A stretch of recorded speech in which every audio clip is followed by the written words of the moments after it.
So verse 22, although the limitations of the world disappear for one who knows the self, capital S, they are not destroyed because they continue to exist for others.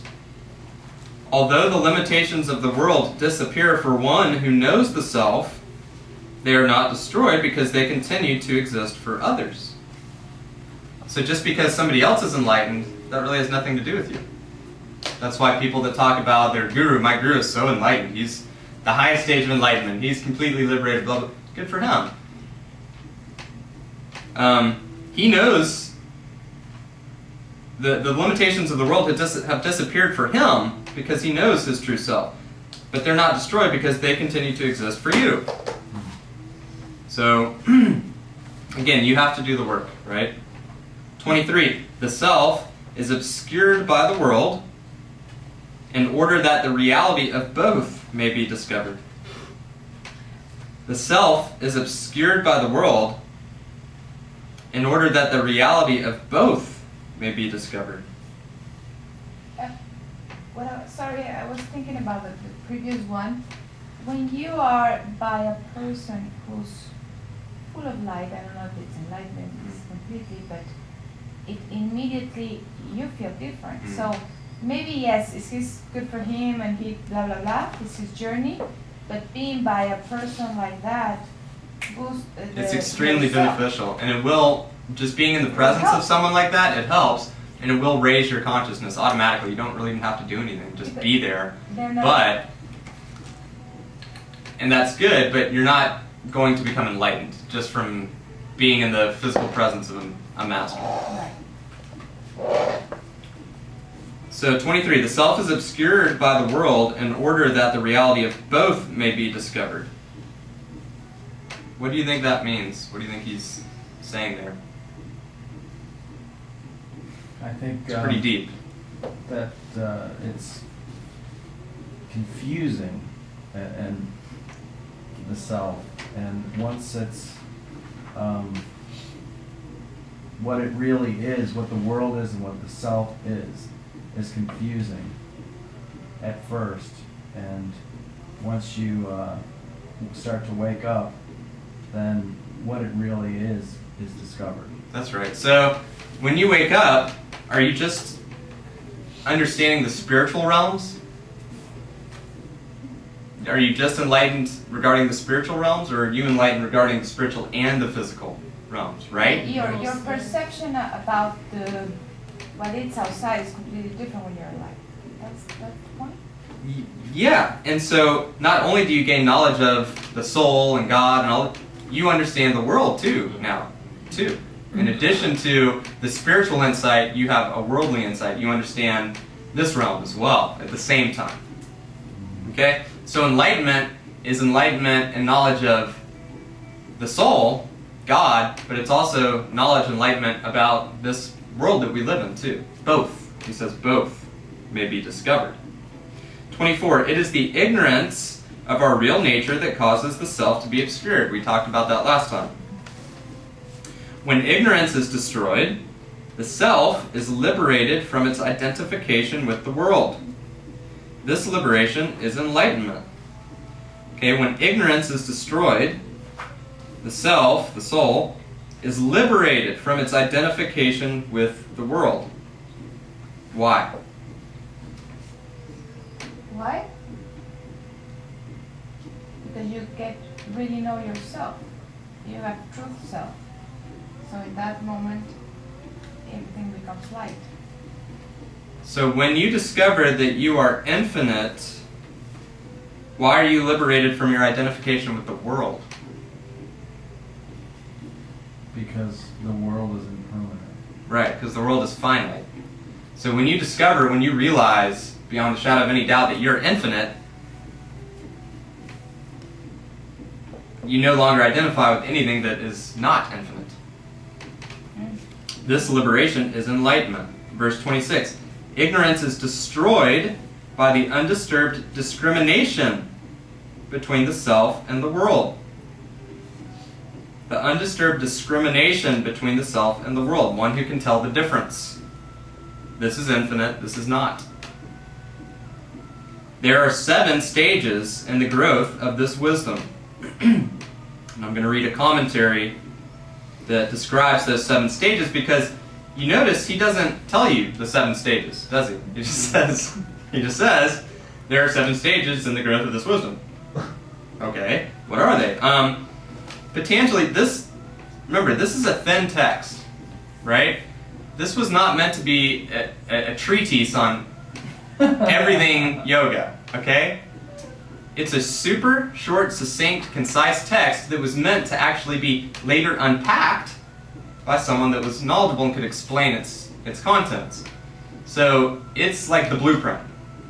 It's our job to expand upon that blueprint, right?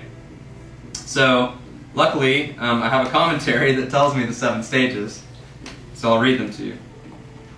At the first stage, we discern the restrictive conditions that must be removed and are inclined to commit to concentrated, constructive spiritual practice.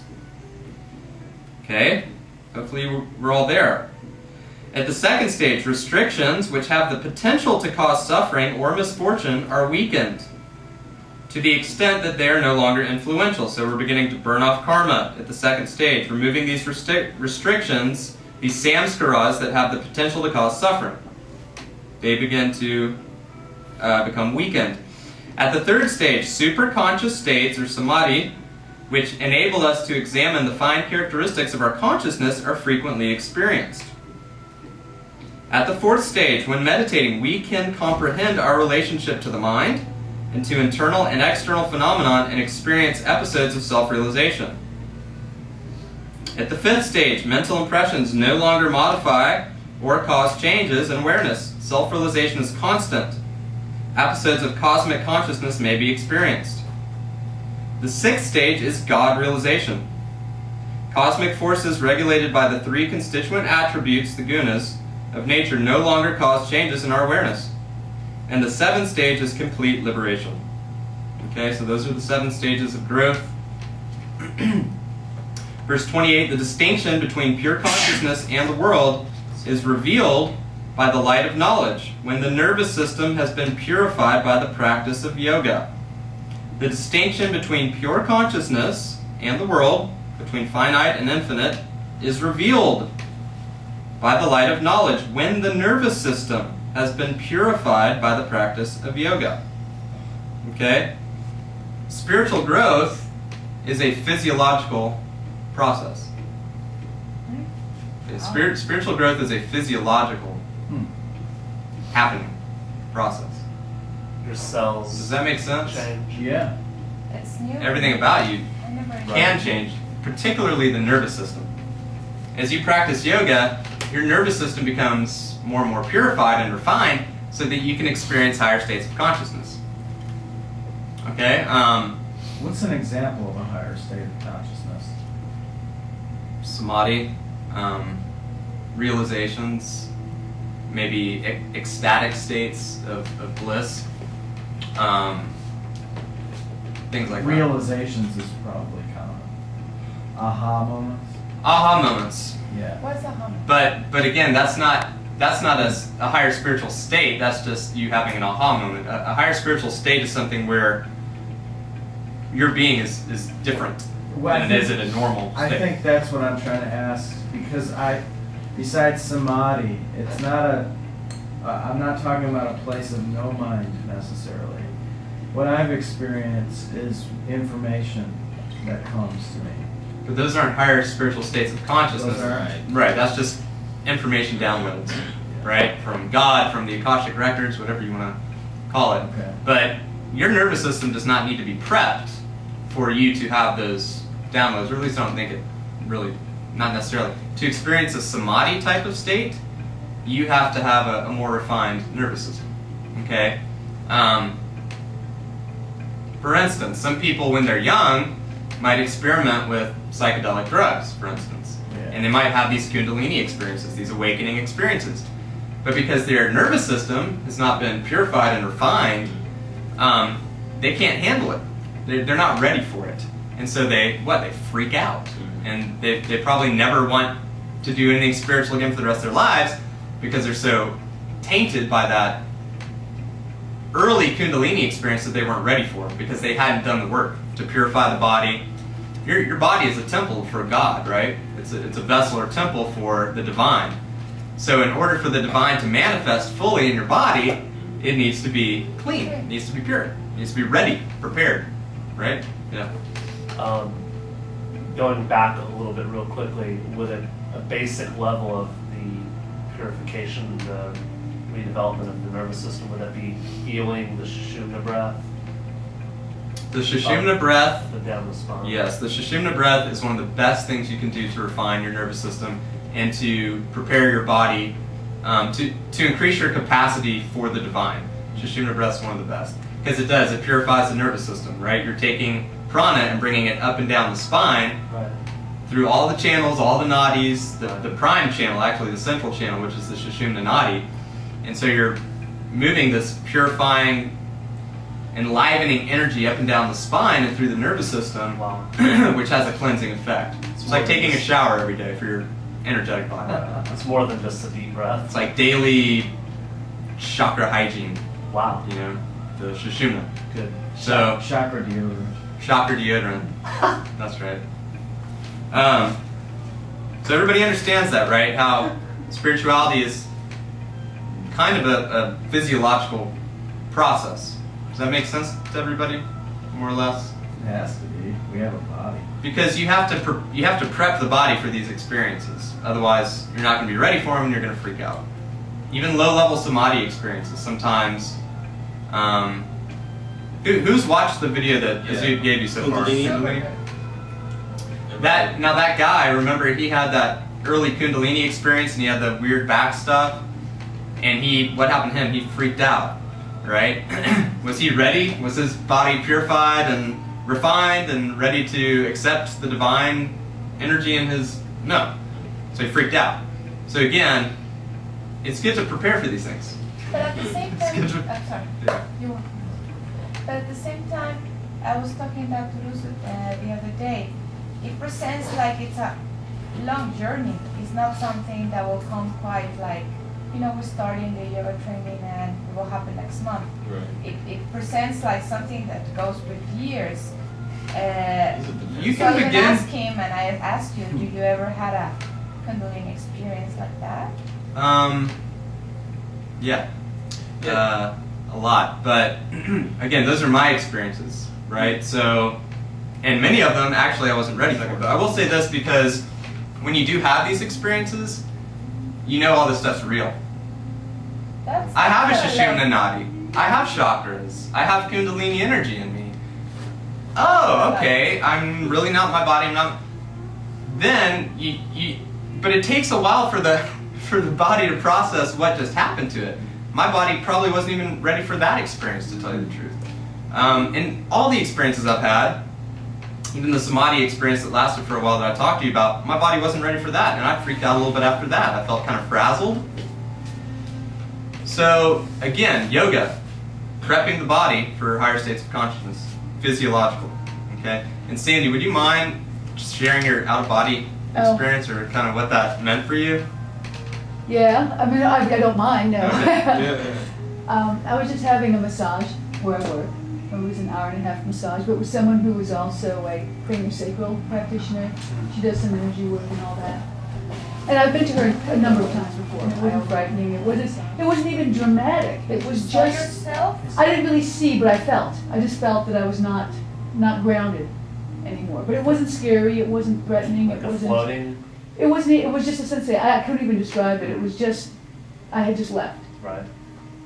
but it was momentary, and it was really, it was peaceful. It was a really good feeling, and then I was back with no effort, no conscious will, no. It just all of a sudden I was back, and I realized where I was back on the table, and we finished the peaceful when you massage. got back? Oh, it was beautiful. I mean, there was no like jolt, like jerking myself back down into my body and saying, oh, this is scary. It was just a natural flow. And then, Just came back. yeah, and it was no conscious effort. And it was not very long, but I just came back. And it was towards the end of the massage. I was getting towards the end of the massage. And I could barely get up off the table and walk. I mean, I was like walking like... Did you feel real heavy? Not really. I just felt like I still wasn't back 100% yet. I was still kind of. I mean, I was back in my body, but my consciousness wasn't totally connected yet. And fortunately, I live 5 minutes away from there, so I got my car and I was You could able to walk if drive you had home. to. Right. Yeah, but it was, I've never had Or a hover. feeling like that before. Mm. But it was it was not threatening, it was not scary, it was just really a peaceful, wonderful feeling. And it was just like, and that's, like you were saying, makes you realize that the Oh physical my body God, this is stuff's just, real. yeah, We're and the learning physical and- body is just a shell, you know. Right. I mean, So it was that was pretty amazing. wow. That's, I mean, I'm sure, Martha, you felt. I'm sure all of us felt some energy, something that, you know, you probably don't realize it was something, but it was something. Mm. Sometimes we don't realize. Yeah, oh, these experiences aren't all like super profound fireworks and. Right. Yeah, but Right. Parade. thank you for sharing because I agree exactly. I ask, Yeah. because sharing with people I trust. I mean, reading books or seeing even the videos, it's great. It's not that I don't trust, but hearing people, normal people that you trust, living this experience, giving you like more reality factor, and yes, I can feel a peaceful and I can feel a flow. I mean, but a flow like a flow of energy, Mhm. like Feel the something. energy we do.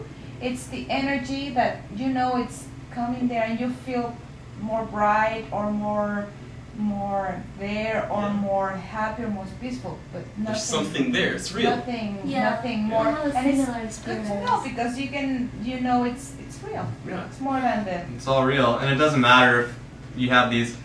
You know, I was just watching a video this morning from Roy Eugene Davis, who's a teacher of mine, and he was talking about just actually exactly what we're talking about right now, and having these visions and these, you know, just amazing Kundalini experiences and stuff. And he says so many people get attached to that, and it actually becomes an obstacle because they try to reproduce it every time they meditate, every time they do yoga. They're trying to get back to that same ecstatic, blissful state or wherever they were at. And that becomes an obstacle to your practice and growth. So it's not about those experiences. It's about what you can gain from them. And if you gain something from them, then they're beneficial.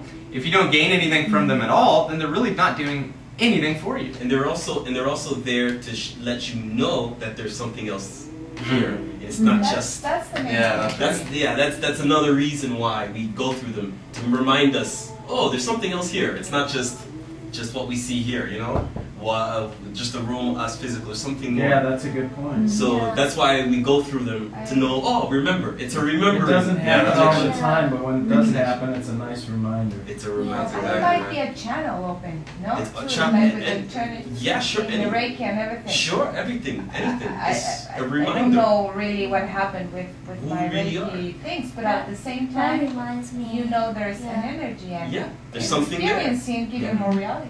Yeah, Yeah. that's right. remember. That you just talk and that reminds me an experience that I want to share with you. Mhm. Like 3 years ago, I was kind of half dream, half awake, and it was at noontime, and I felt like I was flying, like I was not there. And my roommate saw my face was very white, like they thought I had a fever or something. Then I was dreaming actually. I was just sleeping and not dreaming, and my eyes still moving. So I felt like I was in the sky, and I saw like I was on a plane. Like I saw the thing that around, and then it's just naturally I just came back and I saw my mom and my dad, and I said, do I come back?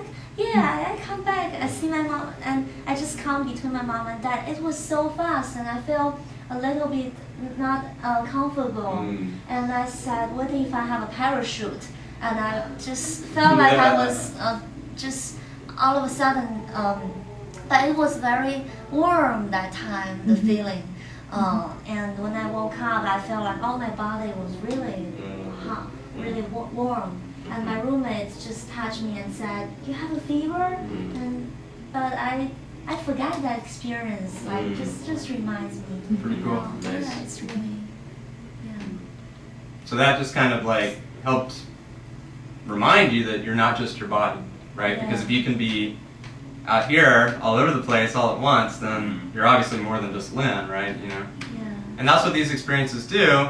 And again, you'll have some of these experiences if you keep meditating, keep doing yoga. It's inevitable. But again, don't get too attached Right. to the experiences. People can tell you about their experiences, you know, with astral travel and out of body, but that doesn't make you any more Yeah. spiritually advanced or anything like that. And people that are honest and they can do these things will tell you that. I mean, Sherry, Right. Yeah. she can she probably just like go out of body at will or just astral travel, you know. But she's not gonna sit down and tell you I'm spiritually advanced because I can blah blah blah. No, but she probably has gained a lot of knowledge and information and things from that she's brought back into her life that have helped her. Right. Okay? So it's what you take from those experiences. Like all these Right. Kundalini experiences and visions and blah blah blah. Whatever. You know, are they helping me in my life? Right. Or how are they serving my life? Right. If they're not serving my life, then Yeah. what good are they doing? What's the purpose? Yeah. what's the point? Right. So make sure that if you do have these experiences, don't get too attached to them, Right. and just allow them to serve a purpose in your life, and to help you in your spiritual growth process. They're not always pleasant either, Uh, at least for me. Right, and it takes a while to assimilate them into the body. And you have to distinguish between what's a Kundalini experience and what's just something Yeah. else. And sometimes there's a fine line. And not all Kundalini experiences are going to be pleasant because why? Because the body isn't Right. ready. The nervous system is not purified, it's not refined. Your body is not going to assimilate this energy. That's why we do yoga. And why it happens assimilate to a the person energy. that is not ready, apart from drugs? Yeah, I mean they can go through depression, anxiety. You know, they can have major mental health stuff happen, or they might But why- have physical. They can have physical problems. They can have physical back problems. But You why know, and- this happened to that people? I have no idea. I Yeah, have it no just idea. happens They unlock. spontaneous. Sometimes the Kundalini Yeah. just unlocks itself. Yeah. Just opens just like that. You can have a back injury. You can. Yeah. Sometimes it just opens. For me, it was drug use. You know, for others, it's doing Kundalini yoga. Some people fall on their back, and their Kundalini is awakened. You know, and again, are you ready for it, or not? You know, so purify. You know, do the yoga, do the meditation, do the pranayama, especially when we're talking about Kundalini and the energy and everything. Pranayama, and that'll help you assimilate the energy much better. And you don't have to just do pranayama right before you meditate in the mornings. You can do pranayama all day. There's different little pranayama techniques you can use all day long. You're stressed out, you're nervous about something, do pranayama. It doesn't have to be just for meditation time. So, the 8 limbs of yoga. Hopefully we wrote all these down. They're in your book too. They are as follows. Yama, the laws of life. Niyama, the rules for living. Asana, the physical postures. Pranayama, the breathing exercises. Pratyahara, the retirement of the senses. Dharana, steadiness of mind. Dhyana, meditation. And Samadhi, the settled mind. I'm sorry, So I those lost- are- did you mention the 7 stage in growth of this wisdom? I read through them Oh, you did? out of this book. That's okay. And so, the 8 limbs of yoga. Okay? That's on your test, by the way. No, Yeah. I'm joking. Well, it probably is. Well, the 8 limbs is Actually, the yeah. 7 stages is on your Oh test. no, 7 stages? No. I was just trying to scare Martha. But these, memorize these. Yeah, definitely memorize The these. 8 limbs definitely. Yeah, those this is are big. best. Okay, memorize these. Every yogi should know at least know the 8 The 8 limbs of yoga. I agree. Yes. And I want to read about the 8 limbs out of the introduction in your book. So actually, turn to page 56, where he talks about the 8 limbs. And I'm just going to read out loud, page 56, the paragraph at the bottom. You can just follow along. Many commentators have assumed that the 8 limbs are sequential stages, or steps, on the path of yoga. They have seen the first 2 limbs, yama and niyama, essentially as prerequisites for the following 6, and concluded that the final stage, samadhi, is only reached after years spent perfecting the preceding stages. This is only half the picture. It is true that the sequence of asanas, pranayama, and meditation, notice we do them in that order, comprise any daily routine of yoga. It is also true that total samadhi is the result of the other 7 limbs being fully developed. But the word samadhi is a general one, meaning the settled mind or intellect. As we have seen, there are different levels of samadhi, and the experience of complete unboundedness is only the most refined of a number of levels of tranquility. It is the settling down of the mind to whatever degree that right from the beginning of the path is responsible for perfecting and coordinating all the other limbs. Even the more shallow stages of samadhi enjoyed to begin with bring very deep rest to the entire system. The reduced metabolic rate enables accumulated stress and tension to be neutralized. While the body experiences this profound rest, the mind is bathed in silence. Familiarity with this rested state will result in a healthier nervous system, a calmer, clearer mind, and a more harmonious and responsible way of living. These in turn are conducive to samadhi, and so the whole process is cumulative. Important. Cumulative. Regular meditation leads to greater depths of inner silence until eventually the system is pure enough to experience the total restfulness of the self, that immensity in which all activity has ceased. Again, physiological process, purify the nervous system. Right? Page 58. It is significant that Patanjali uses the word limb. Anga. The 8 limbs of yoga together constitute one body. And as in any body, each limb grows simultaneously in proportion to all the others until full development is reached. Let me read that again. The 8 limbs of yoga together constitute one body. And as in any body, each limb grows simultaneously in proportion to all the others until full development is reached. It's an organic process.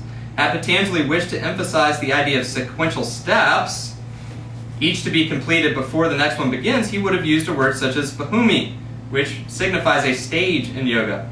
As it is, his message is clear. Each limb is joined to the others, balancing and strengthening them as an integral part of a greater whole. The body of yoga grows by itself spontaneously. No amount of conscious effort to practice nonviolence, simplicity, integrity, and so on will achieve the desired effect. Any attempt to imitate what is considered a higher state can only result in strain and is a contradiction in terms, like trying to relax. You can't try to relax. So many people try to relax. Oh, I'm just going to move this one more way and then my muscle will be comfortable, or I'm just going to do this one more thing, or say this one more thing, and I'm going to relax this time. I'm going to do it. I just know. No. You don't lay down in Shavasana and try to do Shavasana. You just take Shavasana. Yeah. There's no trying to relax. There's no trying to sit still to meditate. You just sit still and meditate. If you try, it negates the entire process. These qualities blossom naturally as a result of right meditation. Real change comes from within. For any change into a new state of being is the result of the fullness of nature unfolding inherent potential. That's beautiful. Any change into a new state of being is the result of the fullness of nature unfolding inherent potential. Okay? So again, these limbs are limbs, they're not steps. You don't do yama and then niyama and then move on to asana, and once you've perfected all your asanas, then you can move on to pranayama. Once you've perfected every breathing exercise there is, then you can move on to... No, that's not how we do. That's not how we practice yoga. They're limbs, they're not steps. They're branches off of one tree. You don't do them in order. Okay? Although when you practice your daily practice, you do start with asana, you move on to pranayama, pratyahara, retirement of the senses. What do you use for that in your practice? Right after pranayama. Sushumna breath or breath awareness? Right after Sushumna breath, because that's still After pranayama. the- Breath awareness. Okay. Breath awareness. Retirement. The easiest way to retire the senses, find your breath. Find your breath. The Ajay really helps with that for me. I don't know. A lot of Yeah. other people who... What? The tidal rhythm of the breath, I don't know if that's appropriate for meditation. No. It's not. Ujjayi and meditation, no, definitely not. Well, for the That's first counterproductive. For the first couple minutes, it's good for me. For the first couple minutes, you can do it. Yeah. It does. I'll teach you how to do the Ujjayi while you do the Sushumna breath. Yeah, maybe that's what I need to do. Yeah, do Ujjayi while you do Sushumna breath. When you're meditating, you want your breath to be as shallow and unnoticeable as possible. The person sitting 6 inches from you should not hear your breath when you're meditating. Okay? Pratyahara, breath awareness. Dharana, what do we use for that? Mantra. Mantra. Meditation. Samadhi. So you do actually go in order when you practice. Okay? And that influences your life, right? And your yamas and niyamas. But these all influence all the other ones. The better your pranayama gets, the better your pratyahara will get. And actually, the better your pratyahara gets, the better your asana becomes. And the more you experience deeper states of meditation and samadhi, the more it benefits the yamas and niyamas in your life. The better your asana becomes, the more comfortable you are, so the longer you can sit in meditation comfortably. Does this make sense? Yeah. They're integral.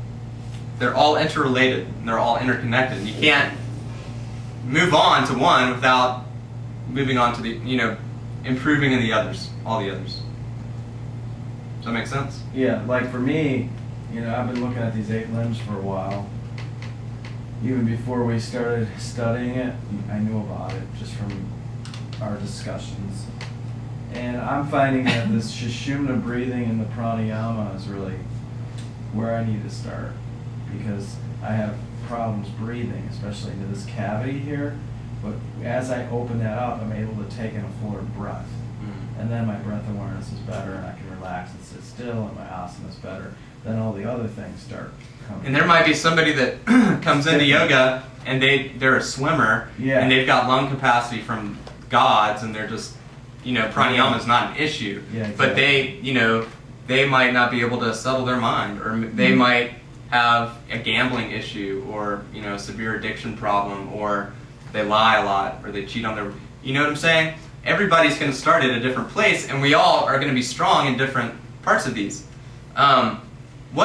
When people typically think of yoga, just the word yoga, which one of these is the most prevalent, especially in the West? The most what? Prevalent, or the most dominant? Asana. Asana.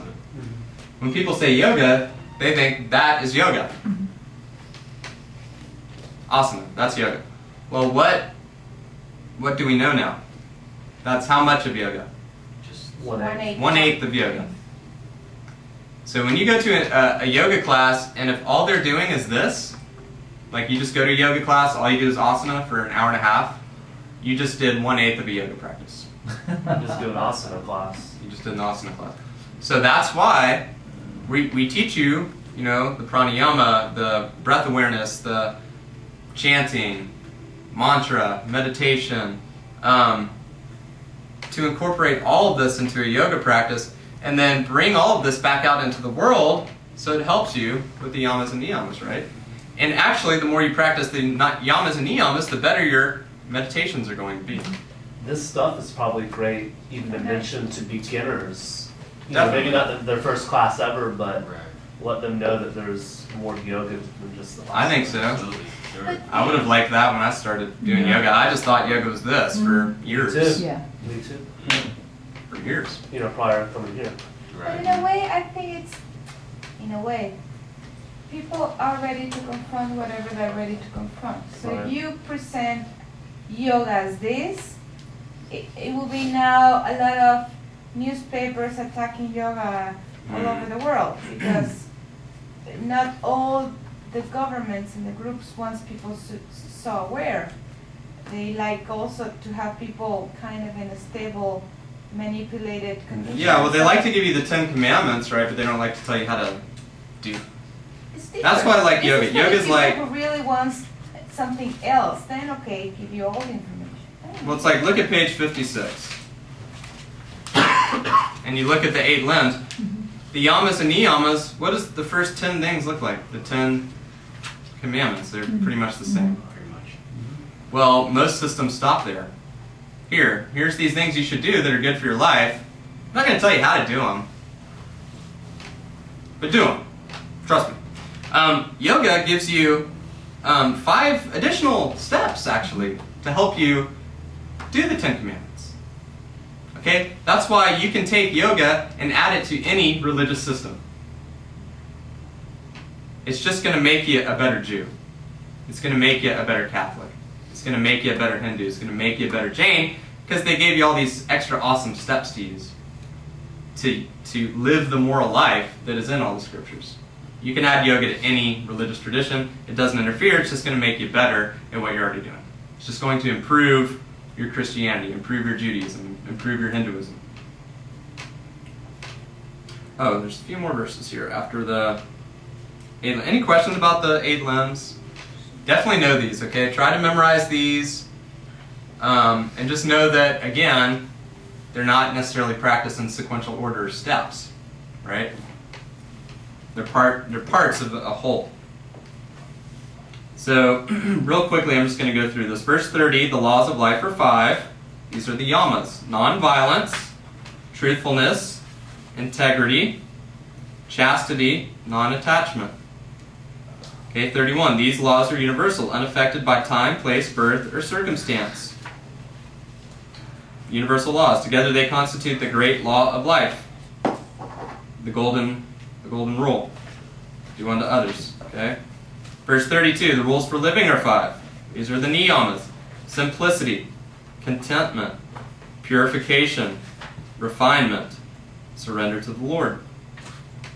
Okay? And I'm not going to go into the yamas and niyamas because y'all are teaching that, right? And y'all are doing the presentations on them, so I don't really want to talk about that too much more. So when we start back, we'll start back on verse 33. So go ahead for homework, read verses 33 through the end of chapter 2, which is verse 55 on page 112. So read 33 through 55, and we'll finish the second chapter when we come back from our break. And then we'll go through, and that'll be perfect because we're about at our halfway point, and we're about halfway through the sutras. So that's good. Perfect. Any questions? Super interesting. Cool. Great. Awesome. I mean, the only question, not to do with particularly this, if you wanted to incorporate meditation in a yoga class that you're teaching, I know that technically it's supposed to come after Shavasana, but most people are rolling up their mats and Yeah, they're exactly. ready to leave. Do it at the beginning when you center them. At the very beginning, even if you wanted to do like a 5-minute meditation, and what if you really wanted to do Oh. a meditation? Center them, do a little pranayama, Yeah. meditate for 5 minutes, and And then go into your move flow. into, Then start a class. okay. In other words, don't have them sit down and dive right into meditation because they're still right there out there. Get them in there first, get them there, present, center them, little pranayama, meditate 5 to 10 minutes, then start the flow. Okay. Funny you mentioned that because the Shivananda style, they actually used to do the pranayama and meditation after the class. But we found that people kept leaving, so Yeah. they changed their whole style and they made the pranayama meditation in the beginning of the class. Okay. So they Yeah, I've did tried a pranayama. few times doing pranayama Yeah. right after Shavasana. Yeah. People hate it, man. Yeah. It's Yeah. difficult. Even though that's like technically the Mhm. The classic somewhat- Raja Yoga traditional steps. Or Could you do it right before Shavasana, or is that not? I wouldn't. Yeah, okay. Because they're done, but I mean, they're ready to go into Shavasana by the time they're done with their. And the Postures. Shavasana, if I learn right, is for recreate the muscles, whether it's rope Absorb or the it's experiences. so it's Everything really settles needed. back Yeah. in Yeah. place. It's really needed in terms of the asanas, right? You're right, and that's they should lay down Break right, that. right at the end of their practice. They should Mhm. lay down for If not, 10 this minutes is ish. Okay. Then they sit up, and then there's that energetic shift that occurs. That's when it's prime time to meditate. But Right. most folks, because their nervous systems, right, they're not purified and Right. refined, so they go into Shavasana and they fall asleep. Mm-hmm. Yeah. People with refined and purified nervous systems go into Shavasana, they get a deep relaxation, they sit up, they still have tons of energy, they're ready to do pranayama and meditate, blah, blah, blah. So again, your average, suburbanite from Cumming, Georgia, who's got 3 kids, and works a full-time job and eats McDonald's every night, is coming to your class to do yoga, they're not ready for, 10 minutes of pranayama and 30 minutes of meditation after a yoga class. They're ready to go home and watch American Idol and Right. pop some chicken fingers in the microwave for the kiddos and send them to bed. And who can blame them? I'd probably do the same. Right. So again, it's like gauge your class, Yeah. gauge the people you have. No two classes I teach are the same because you have different people in the class, and you have to modify accordingly. Right. Keep your central practice. Don't Try to get.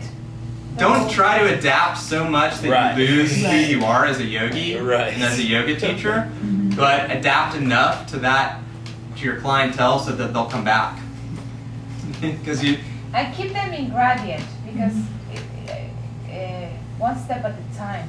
Mm. You cannot put one person that is the first time they're in yoga into meditation and say, let's go out.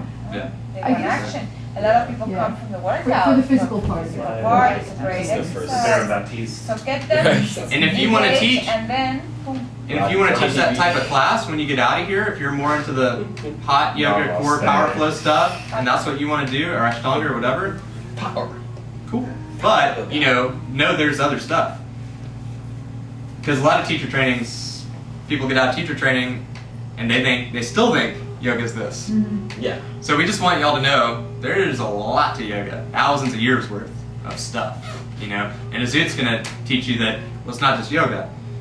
It's Tai Chi, it's Qigong, it's all these other traditions from other parts of the world that are equally as old and equally as rich. So And with the same purpose? it's essentially the same. Purpose. Essentially, yes. Yeah. So it's like Same principle. yeah. So again, yoga's not just this; it's tons of stuff, right? To basically you're trying to reach enlightenment. That was the purpose. All of this stuff was even created to really reach enlightenment. I mean, more say I'm using very generally, yeah. So all of the other systems are basically trying to do the same thing, to reach enlightenment, to reach this samadhi, to reach this point of. And they connection. also have this Kundalini. Yes, they just say it in concept. different names, different different words, concepts, but it's generally the And same. also opens doing that Tai Chi and Qigong aura. Open this Kundalini. It can flow, with yeah, another sure, words. sure, yeah. Yeah, there's different names, but it's the same. That's why, What's the Yin and yang. kind of a different question? But what's the terminology? We're practicing yoga, but it's more like you're living it. Yes, it's a Are you lifestyle. Doing it, you're not. This encompasses your entire 24 hours of your whole day. Right, doesn't it? because people only think like I'm just going to go to yoga class and then it's just like a class and that's it. And they think they're a yogi.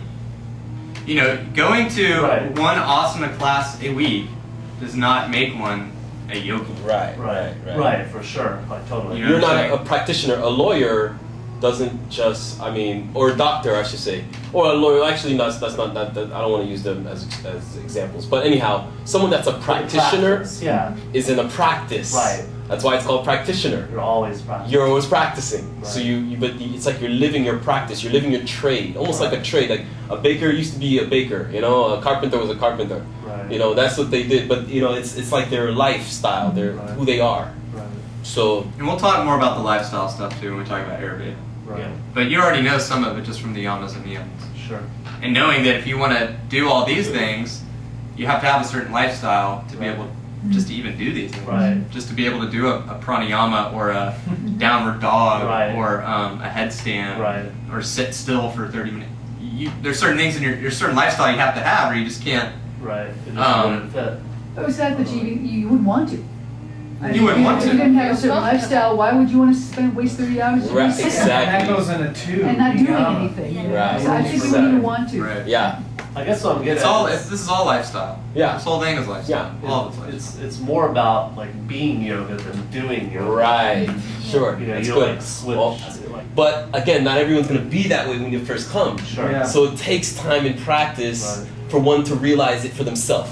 That okay, I want to go through some kind of process for consciousness growth, for growing my soul, or enlightenment, or whatever.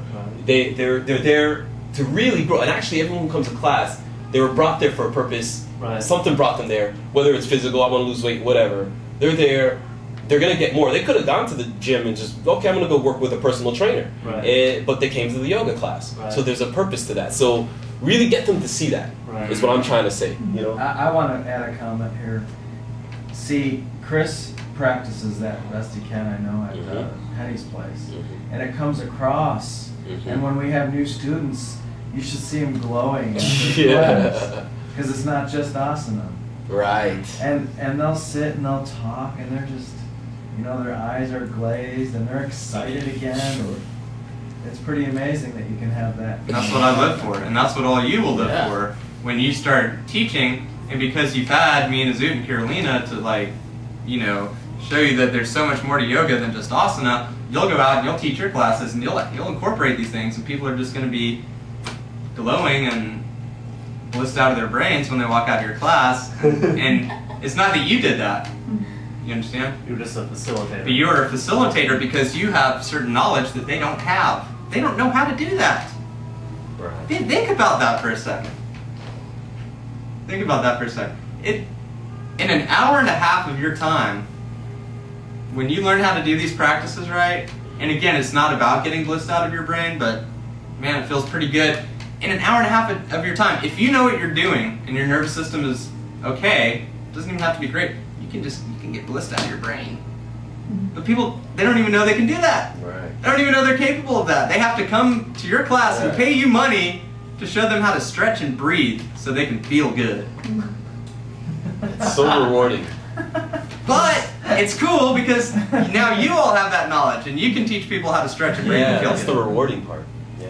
And it just feels so good to impart that Yeah. to others because Help you people have feel a good. purpose Yeah. in your life. Yeah. You know, that's like more than whatever normal purpose would be. I don't know, whatever it Yeah. is. Gordon, what you said just reminded me of something. And Chris, I think do you remember the little girl who went to one of your classes on a Tuesday night? She Oh, was yeah. 9 years old. I got to share this with all of you because it's just such a great story. Just a couple days ago I found this out. She took one class. She's 9 years old. She took the whole hour, 15-minute class. She was focused. I mean, she just, I asked her She how was she really felt good. afterwards. She said, great, great, great. Her mom told me that a room in their house became vacant because one of their friends moved out. She went into that room, put a sign that said yoga studio on the door, No. painted a picture of a Buddha, stuck it on the wall, Wow. painted another yoga picture, stuck it on the wall, and she goes in and practices yoga Oh, that's great. in her yoga studio. Wow. She's 9 years old, has taken one class, and Wow, that's great. so therefore, and her mom will go by and she'll be trying to do some kind of, Right. You have no idea the Payback. influence you can have Yeah. over folks. Yeah. Carolina, that's one kid. Mhm. Carolina taught elementary school, you know, and she taught like essentially the entire student body yoga. Hundreds of, you know, young minds learning yoga. Now, you think that's not going to affect them, or you think they're not going to remember that in 10 years? Right. Oh, they're going to remember. They're all going to be little yogis. Just wait. Just wait. They're all going. When you tap into something like that at such an early age, and you have an experience with that, you don't forget. Yeah. You can try. You can try real hard, but you won't. And at some point in your life, that seed that was planted when you were 7 or 8 is going to bloom, and you're just going to be this amazing person and yogi and stuff. That's what Azut lives for. That's what I live for. That's what Carolina lives for. And that's what you all will live for when you're on the other side and you're teaching people yoga. I mean, a story like that, I mean, that was worth me going through a whole year of yoga teacher training. And like everything I went through just for that one little thing. And it was like, what, 3 months ago? So she took one yoga class, and as soon as she had the opportunity, 3 months later, she didn't forget. She went and made her yoga studio, and she is practicing yoga. Sure. So I mean, Sure. I was like, wow. Yes. Yes. I mean, I was just so thrilled to hear that. And I knew I had to pass that on, Thank but you. I Yeah. didn't remember until Gordon mentioned his story about Chris's students, and I Yeah. mean, it's just like, wow. That's Super great. nice. Yeah. Yeah. Yeah. And it's a cycle of inspiration. There's people that inspired me Mhm. to do that. Yes. Azut It's being one of them. exchange. Mhm. And then you take that inspiration Yeah. and then you shoot it back out into all of you, and you're going to take that and you're going to shoot it back out to everybody else, and it grows exponentially, right? Because Right. the population gets bigger and bigger. It's pretty cool. And I think we were talking about teaching kids yesterday, and teaching them. There are kids nowadays. I'm seeing that too. It's interesting. Kids are getting a little bit more receptive now, where they're getting it, and they know already. They get that energy aspect already. So that's how open they already are. Oh yeah, these kids nowadays. Yeah, yeah. So teaching them might be like to teach them might be a little different, but for the most part, I mean, we're not talking about all kids, but most kids. But now they're starting to open and say, yeah, you know, they feel something with that, with the practice. Yeah, yeah. So children is big time. I think it's going to change. This whole yoga is The going to other change. day I was and giving grow, so. class to my husband and my kid, and Sadie said, "Mommy, please just jump to the meditation." Ah. And I was like, "What? Yeah." I Sounds want like to start." me. Like he was like sitting like that and watch it. He was asking Wow. it for it. Like, Very nice. okay, okay, Yeah. let's stop the You like, I'll take it. Yeah. That's the future. I mean, Yeah, exactly. everybody's going to be doing yoga and meditating in the future, even Yeah. 5-year-olds. Yeah, It's all coming to that, so yeah. you'll be the leaders, you know. Yes, that's what we want and need. We really need you guys to go and just spread that energy. Yeah, I was watching that video this morning I was telling you about, and Roy was talking about how the population of the planet right now can really hold or support, you know, several thousand spiritually enlightened masters, you know, like, or spiritual teachers, basically, you know, several thousand. And you look around, there's only a handful of supposed, whatever, you know, masters or whatever. And he said that in the future, and especially right now, because so many people are hungry for this stuff, Yes, the world is requiring, there's a giant demand for teachers. yes. Not necessarily spiritually enlightened masters either. Just teachers that can teach the basic principles of this stuff, the philosophy, the techniques, the approach, the lifestyle. The world is in desperate need of teachers.